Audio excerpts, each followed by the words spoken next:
que c'est beau! Magnifique, que c'est joli ici.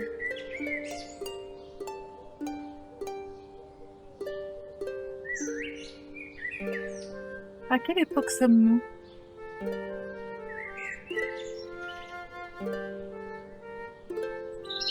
Alors, oh, nous sommes au XXIe siècle. Très bien, merveilleux. Viens ici, mon compagnon de voyage. Je te sors de la valise.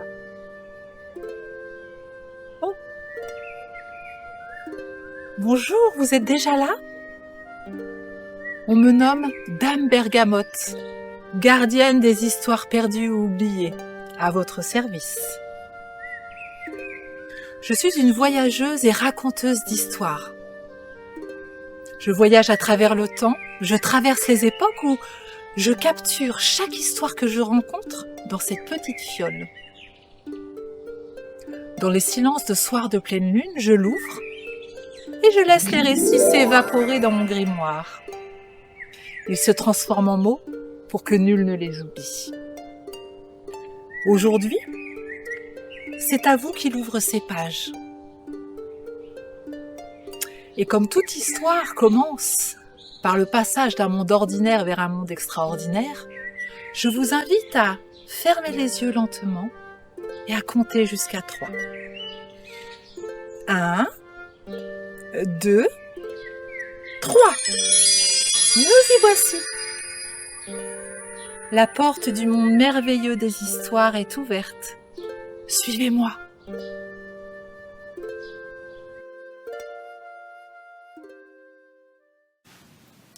Bonjour, bienvenue dans votre histoire.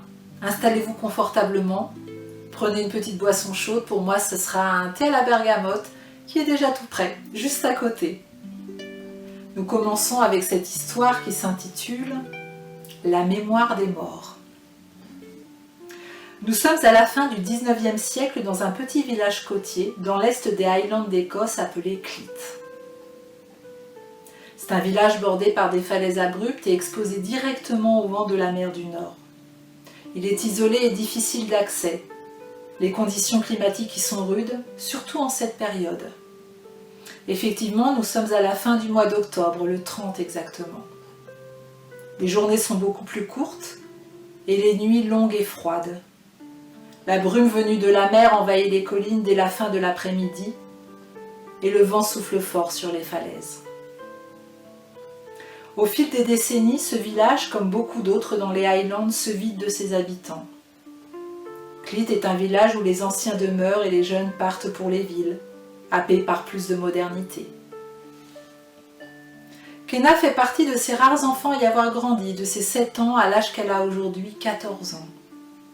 Suite à un accident mortel emportant ses parents au royaume des morts, elle est confiée à ses grands-parents ayant toujours fait partie de ce village, comme des gardiens de la mémoire. Nous sommes la veille de la célébration de Samhain, le passage de la saison claire à la saison sombre. C'est une fête celtique très ancienne, où dit-on que le voile entre le monde des morts et celui des vivants est très mince.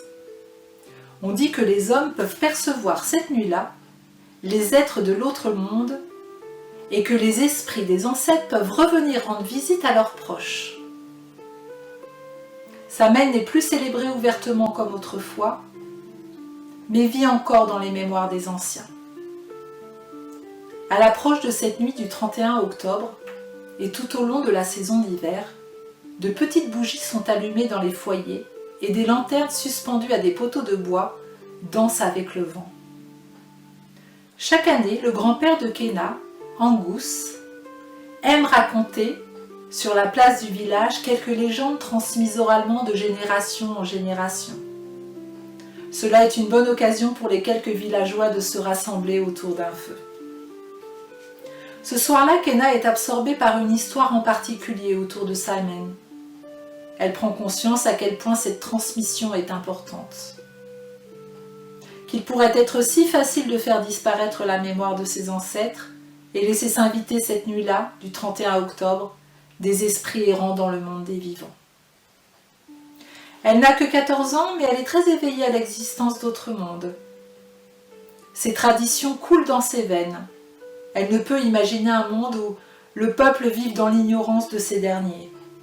Ce soir-là, elle se fait une promesse, celle de perpétuer les histoires et légendes de son grand-père, celle de sauver la mémoire de ses ancêtres. Le jour se lève sur cette journée du 31 octobre. Kenna se lève tôt et part marcher dans la lande. Elle aime se rendre sur la colline, près d'un amas de pierres dressées. Elle s'est bien couverte car le vent est déjà bien présent. Elle entend le bruit des vagues se confronter aux falaises. Elle aime particulièrement cet endroit car son grand-père lui a toujours parlé de l'esprit d'un druide qui s'est manifesté plusieurs fois à lui, près de ces pierres ce jour-là. Il lui a transmis de nombreuses connaissances et certains messages qu'il ne pouvait pas encore dévoiler à ce jour. Kenna s'assoit et s'adosse à une pierre qui la coupe de ce vent froid. Elle contemple la nature autour d'elle et voit que la brume s'invite un peu plus que d'habitude. Elle sent soudain son corps frissonner. La brume s'épaissit. Il lui semble entendre des voix lointaines et parmi elles, la voix familière d'un homme. Une lueur apparaît à travers cette brume et une silhouette se dessine. Elle pense de suite au druide, mais ce n'est que son grand-père.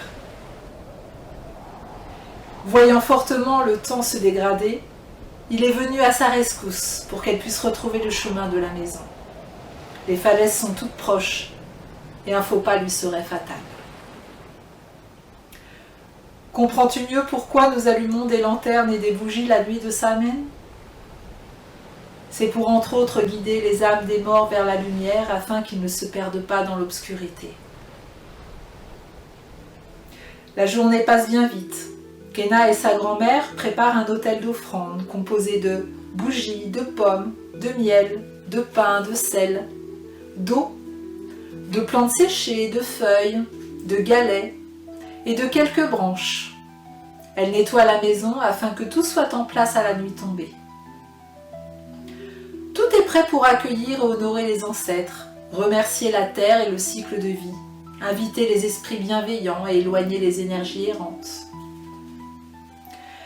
Quand elle arrive sur la place du village avec ses grands-parents, certains hommes nourrissent déjà un feu autour duquel tout le monde s'installe. Kenna entend les gens parler de leurs ancêtres, des esprits présents, partageant du cidre chaud épicé dans les gobelets en terre cuite. L'ambiance y est joviale et en même temps mystique. Son grand-père fait ce qu'il sait faire de mieux, raconter les légendes anciennes. Il a un public très attentif. La soirée se passe, puis le froid qui s'installe de plus en plus invite chacune et chacun à rentrer chez soi à la lueur de sa lanterne.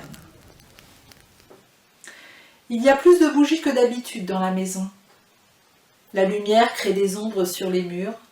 Ce soir-là, Kenna ne trouve pas le sommeil. Elle pense au druide et à ses parents. C'est au moment où elle commence à se laisser aller à dormir qu'elle entend des voix à l'extérieur. Des voix qui n'ont rien de rassurant. Elle entend ricaner, des plaintes, des cris. Certainement des âmes errantes qui ont réussi à franchir le passage. Elle sait que la maison est protégée grâce à toute cette lumière, émanant des bougies et des lanternes, mais ces voix lui glacent le sang. C'est la première fois qu'elle les entend se manifester ainsi. Elle demande intérieurement à l'esprit de ses parents et de ses ancêtres de les protéger, elle et ses grands-parents. Plus elle prie, plus ses voix semblent s'éloigner. Et ses prières laissent place peu à peu à l'esprit du druide, juste au pied de son lit. Il est grand, vêtu d'une toge sombre, et ses yeux sont lumière. Nul besoin d'air pour échanger les mots, tout passe par l'esprit. Il se présente comme le gardien du feu sacré. C'est ton cœur qui m'a appelé. En t'ouvrant à la transmission de ton grand-père, en allumant les bougies, les lanternes et le feu du foyer, Tu as allumé la flamme de la mémoire et tu as ouvert sans le savoir la porte entre les mondes. Siècle après siècle, la flamme que tes ancêtres ont gardée vivante comme rempart contre les âmes errantes et esprits malveillants faiblissait, jusqu'à ce que ton cœur la ravive. Je viens te transmettre ici le savoir du feu sacré. Tu en es désormais la gardienne, Khéna. Tu as pour mission de garder la flamme vivante. Elle protégera le lien entre les générations. Elle honorera les mémoires de tes ancêtres. Ils reviendront chaque année t'apporter de grands enseignements sur les autres mondes. Elle permettra à l'âme des morts de ne pas se perdre dans les méandres de l'obscurité. Elle continuera à rassembler ceux qui se souviennent. Comprends bien que ce feu est dans chaque cœur et qu'il permet aussi à chacun de mettre de la lumière sur ses ombres, d'y entrer en profondeur, de faire face à ses propres fantômes. Que chacun puisse comprendre ce qui le hante, ce qu'il porte de ses ancêtres et d'autres vies. Et comment pourrais-je concrètement être digne de cette transmission ? Grâce à la pureté de ton cœur, Khéna. Tu as déjà compris tant de choses. Tu n'es ici qu'une enfant, mais ton âme est ancienne et porte la vibration de l'amour pur. Ton cœur est grand et sincère. Les hommes sauront le reconnaître et t'écouter. Les anciens seront admiratifs et les plus jeunes curieux. Raconte à ton tour. Transmets les valeurs et les gestes que tu as appris. Entretiens ton feu intérieur. Vis en accord avec les saisons, célèbre les moments de passage. Je dois partir maintenant, mais je reviendrai te voir autant de fois qu'il le faudra. Tu ne seras jamais seul. D'ailleurs, je laisse la place à deux âmes qui souhaitent se montrer à toi. Le druide disparaît sur le champ et les esprits des parents de Khéna prennent place. C'est la première fois que Khéna revoit ses parents depuis leur accident. Même dans ses rêves, ils ne sont jamais revenus. « Mère, père, je n'en crois pas mes yeux. Vous paraissez plus vivants que les vivants. » Sa mère sourit. « Nous avons toujours été là, Khéna. C'est ton cœur qui s'est refermé quand nos âmes ont été rappelées. » Khéna voulut s'excuser de n'avoir pas su vivre sans douleur, mais son père l'interrompt. « Ne t'excuse pas. Chacun vit la séparation comme il le peut.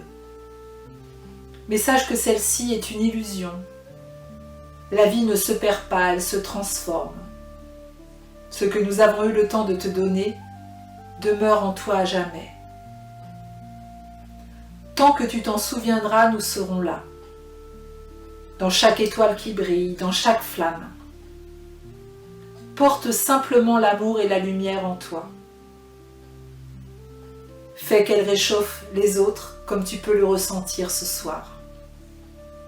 N'aie aucun regret. L'amour survit à la mort. Ce n'est pas la souffrance d'un cœur qui pleure qui nourrit le lien entre les mondes. C'est bien l'amour. La souffrance t'isole et diminue l'intensité de ta lumière.